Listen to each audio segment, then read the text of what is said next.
降薪和取消年终奖同时来了。 The pay cut and the cancellation of the year-end bonus came at the same time. Yesterday, I was planning for a year-end bonus and was going to buy a bag to reward myself. Today, I was informed of the pay cut and the cancellation of the year-end bonus. 和取消年终奖。朗科科技基金公告。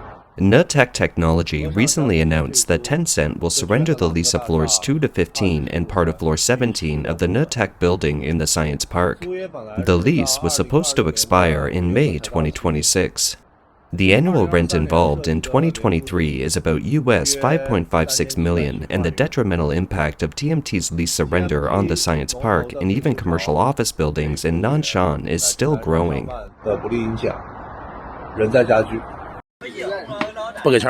No pay for the new year. Form a group to collect wages. This is the person who owes us money and won't give it. We came together to demand money. No one will leave without paying outstanding wages, and no one will enjoy the new year.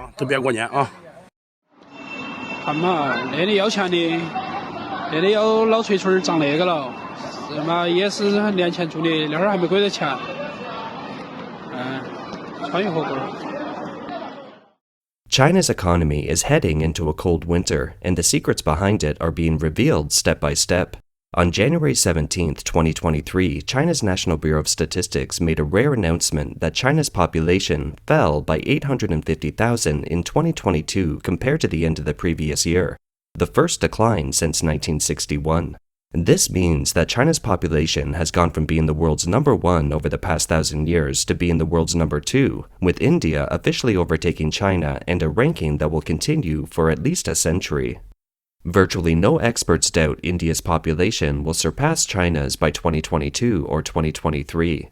This is a graphic of the static estimate of the population of India in 2022, with a population of 1.417 billion people. According to UN estimates, India's population at the end of 2022 is 1.423 billion people. A site that estimates the dynamics of India's population says that there will be an increase of 1 person approximately every second. The population base is a key market research indicator in the science of marketing. The various multinational companies that have entered China have been trying to obtain real data on its population. While they haven't been able to obtain real data, the reality is somewhat revealing in that all of the major international retailers that once entered China have pulled out, except for Walmart, which is struggling to stay afloat. Costco, which has just entered China, may be able to squeeze out the local big and small supermarkets, but should soon find that continued expansion outside of China's major cities will be fraught with risk. The Chinese population is declining and at the same time is no longer as wealthy as it's thought to be. At a January 17th press conference by the Chinese Foreign Ministry, a reporter asked, "Today, China announced that its population at the end of 2022 is at 1,411.75 million, while the UN estimated last year that India's population was projected at 1,412 million, and India is expected to have overtaken China as the world's most populous country. May I ask what China has to say about this?" China's response is, both China and India are countries with large populations and have relatively abundant labor resources. Both countries should apply the demographic dividend well to achieve their respective development and prosperity and make greater contributions to the future of humanity. But does China actually still have a demographic dividend? China's official population figure of 1,411.75 million is questionable to the outside world. One of the most evident questions is the change in population, which is the net increase in the number of new births minus the number of deaths. In the official figures, the number of deaths in 2022 was 10.41 million, about the same as in previous years.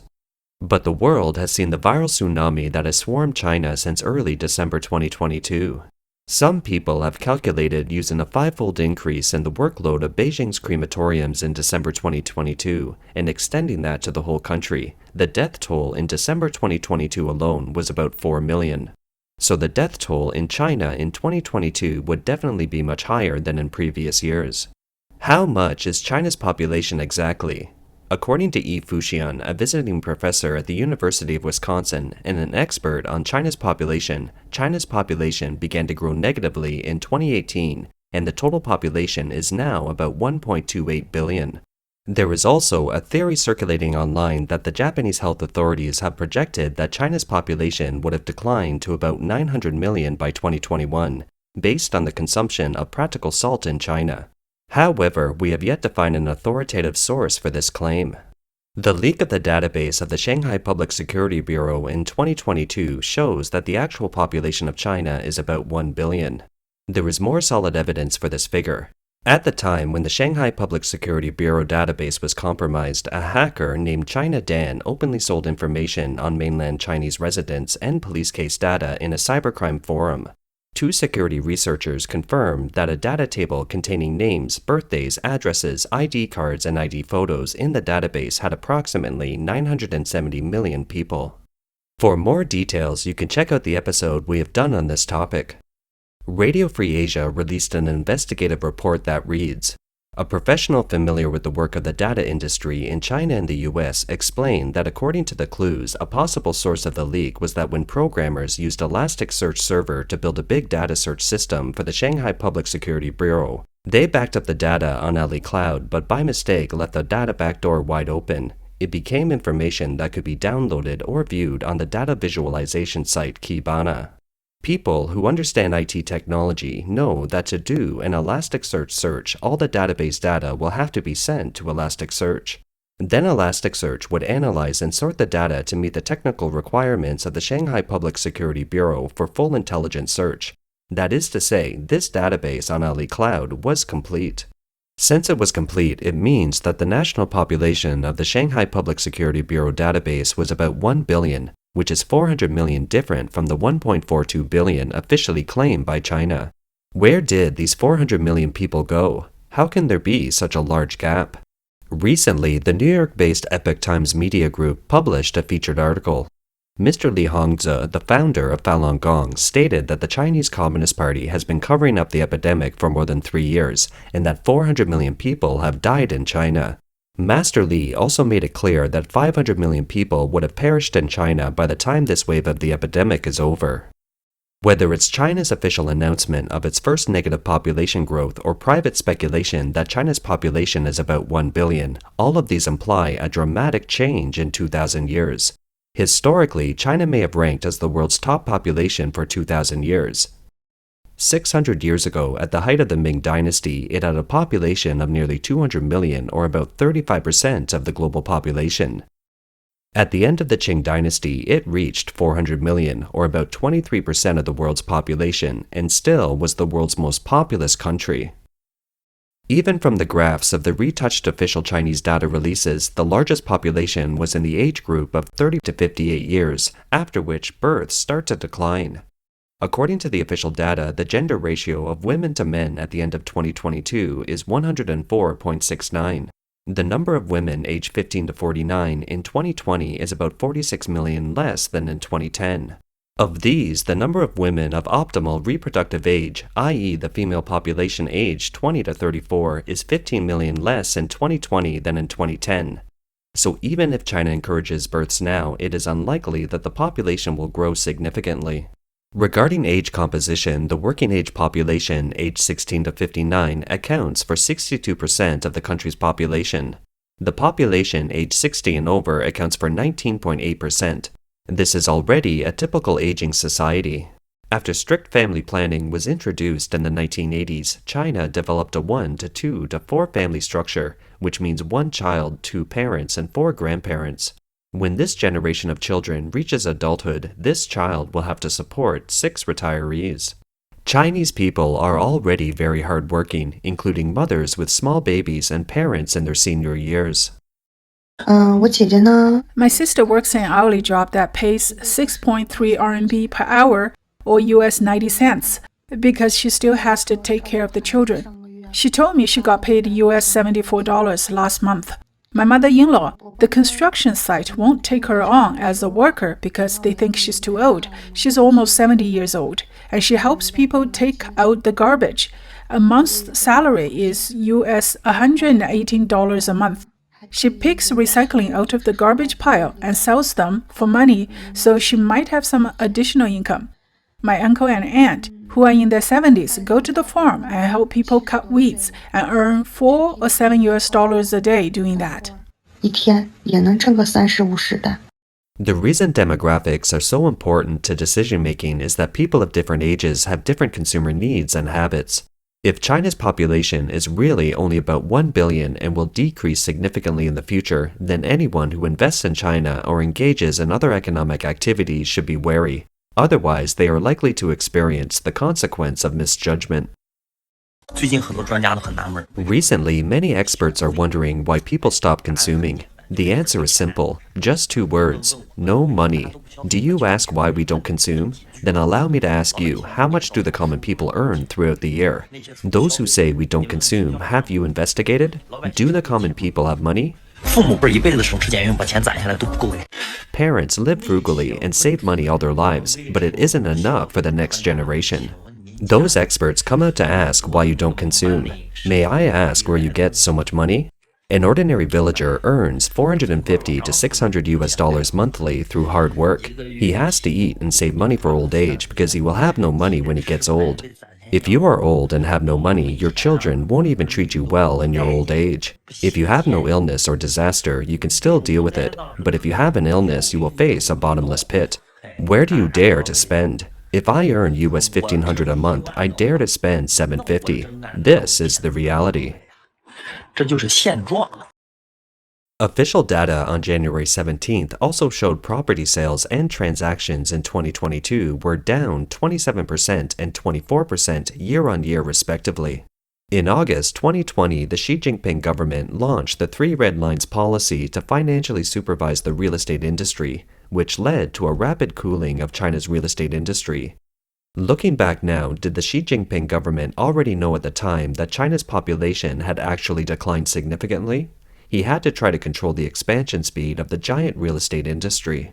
Before 2020, the entire real estate upstream and downstream enterprises accounted for about 30% of China's GDP. Then real estate sales in 2022 dropped by 27% year-on-year, which means that the impact on China's economic GDP would be about 5%. If real estate accounted for 5% of the GDP apart from hyperinflation, it's hard to see any other economic activities that can fill the 5% gap in 2022. According to the data of the National Bureau of Statistics of China on January 17, 2023, China's GDP had grown by 3% in 2022, which is obviously an exaggeration. However, the rapid cooling of the real estate economy has brought unbearable pressure and pain to the people. I'm not alarmist. The real wave of defaulting on mortgages may be coming soon. 2 days ago, I read news online that a company, China's largest short video platform, plans to lay off employees recently. There have been a lot of layoffs. Of course, this is just a snapshot of the current layoffs in the internet industry. It's more than just China's ByteDance, Alibaba, Tencent, JD.com, etc. Many companies are facing layoffs and salary cuts to reduce costs. What's the direct impact of this? It means a group of what was originally elites in China. They had high salaries and probably bought homes at high prices. The problem now is that after layoffs, can they still return to their original jobs and income status? Obviously not, but they still have to pay for the high mortgage. Can they carry it? Either the home is disposed of at a low price but few people are willing to buy at present, or one won't be able to repay the mortgage and then start to default on the payment. This is a very, very dangerous thing. The sudden decline of China's real estate industry has led to a break in the capital chain of this Ponzi scheme-like industry. Many people engaged in the upstream and downstream of the real estate industry haven't received the payment for their work and have fallen into huge debts.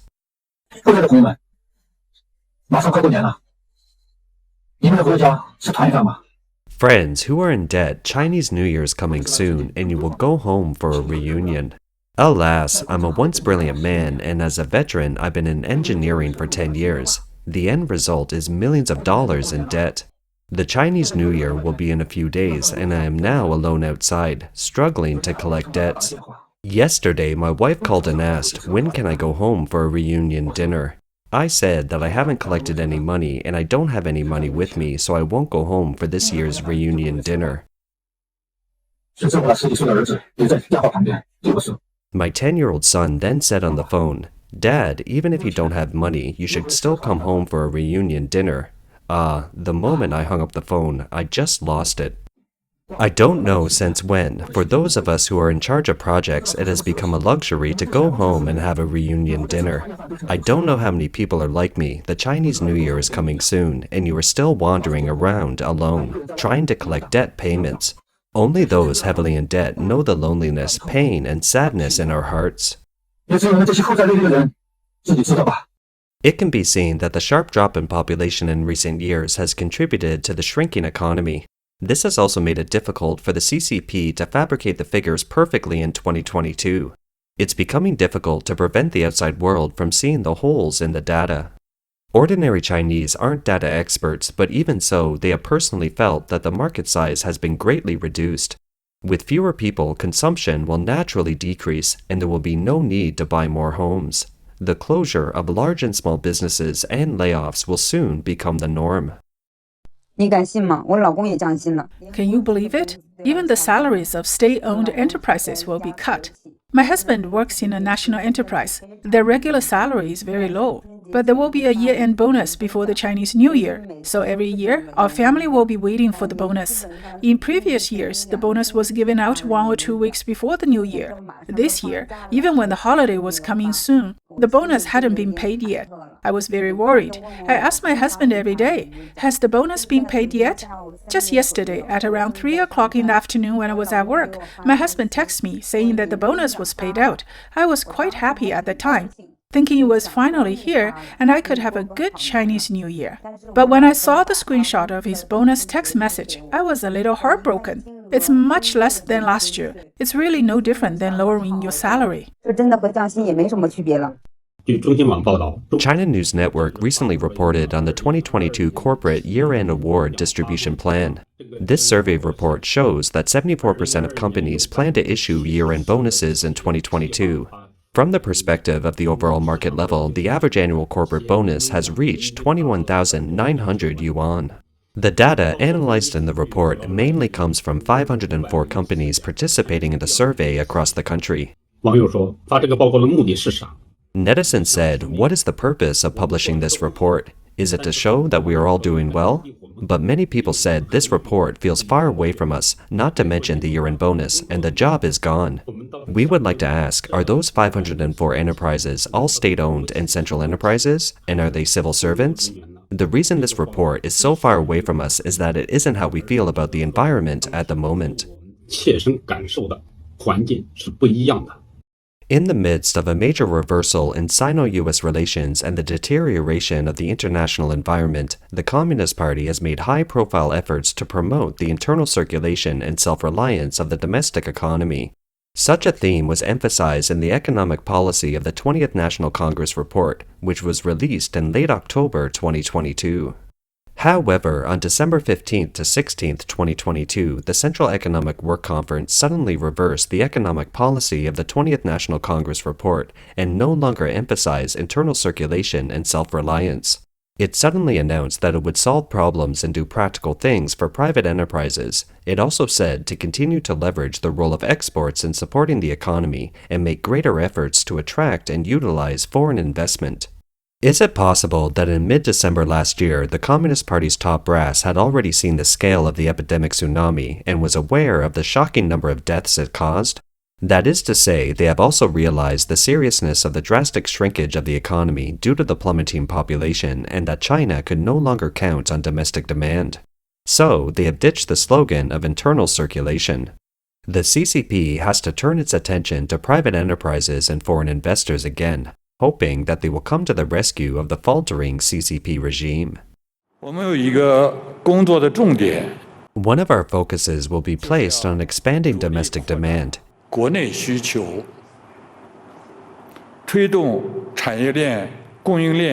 keeping industrial and supply chains smooth.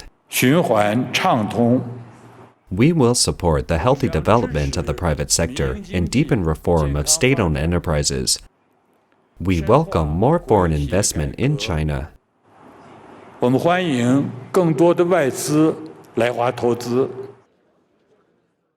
It's just that the CCP's acknowledgement of China's negative population growth has confirmed the long-standing doubts of various countries that China's big market is no longer that big.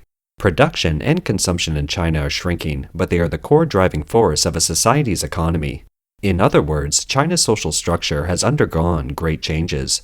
As a result, China's extremely large market size, as often claimed by CCP leaders, is rapidly losing its value.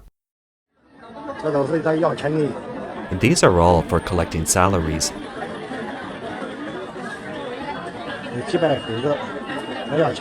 Basically for money.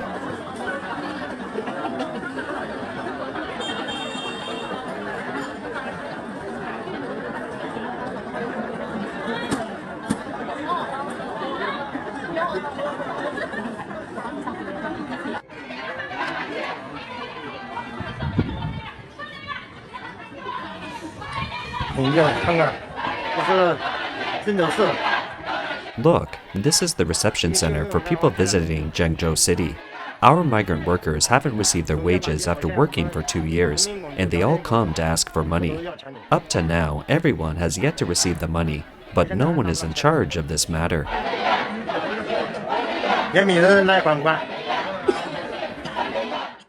The Chinese who have experienced so much suffering should have a more clear understanding of the CCP. Is it possible that they will finally bid farewell to the CCP in the near future?